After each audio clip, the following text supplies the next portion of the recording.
Hi folks, Joe Block Comics here, having a look at another lost comic book. This a little more modern this time here. It's issue 1 of Sideways, and this is a DC or a DC initiative. A DC initiative where they launched a new line of comic books at a very divisive time in comics, and this was one of the books that arrived. Now, the funny thing about these comics, in particular this one here, is you cannot help but notice that there's, look at that fold out, wow. Talk about gimmick covers. You can't help but notice that there's a real kind of Spider-Man vibe going on with this book here. And we've got a early morning sort of teenage setup here, the kids getting ready to go to school, and you cannot tell me in any way, shape or form that that is not meant to be Peter Parker and Spider-Man, yeah?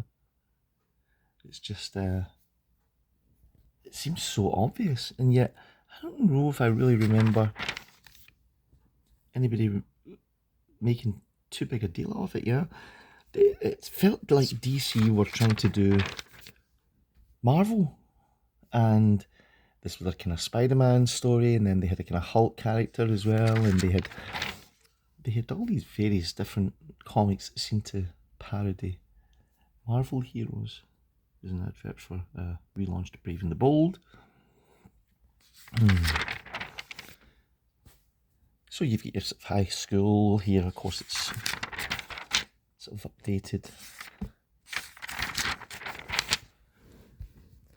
And we've got our superhero and, you know, all the stuff that you would kind of expect. It does feel kind of Stan Lee-ish in the way it's presented. Now, I think I bought the first issues of these, and I'm not sure that any of them really stuck with me. There was the Terrifics, which is probably the valuable one just now because the Superman movie, Mr. Terrific was in it, yeah. And the DC universe just get bigger. And there was all kinds of hype over these new comics. But I don't think they took, I don't think they worked, which is a shame because this one actually, I mean, it looks quite cool, I suppose, yeah? Many times we've seen Spider-Man doing this.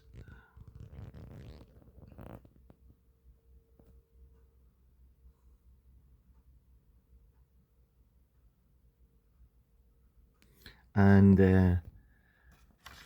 I just don't think it was terribly successful, so the run stopped, yeah. Oh, credits at long last, there we go. Dan Didio, Kenneth Rocafort, I'm not familiar with his work.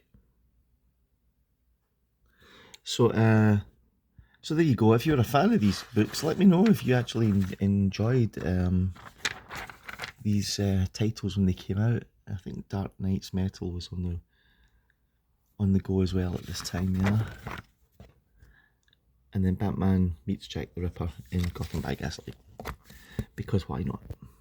So there you go, gang. That's a look at Sideways #1. I know nothing about these books, but if you do, feel free to put something in the comments and let me know what you thought of them, yeah. I guess an interesting idea. I think DC at least were trying to do something new and something different, so you've got to commend them for that. And at $2.99, they brought the price down for these as well, which is, again, I think could save the comic industry. If only they would listen. Why do they never listen? Put your prices down. And anyway, see what happens. I hope you enjoyed looking at that, even though that was very vague in its presentation. And if you know anything about Sideways, let me know. And thank you for watching. I'll see you in the next one. Subscribe.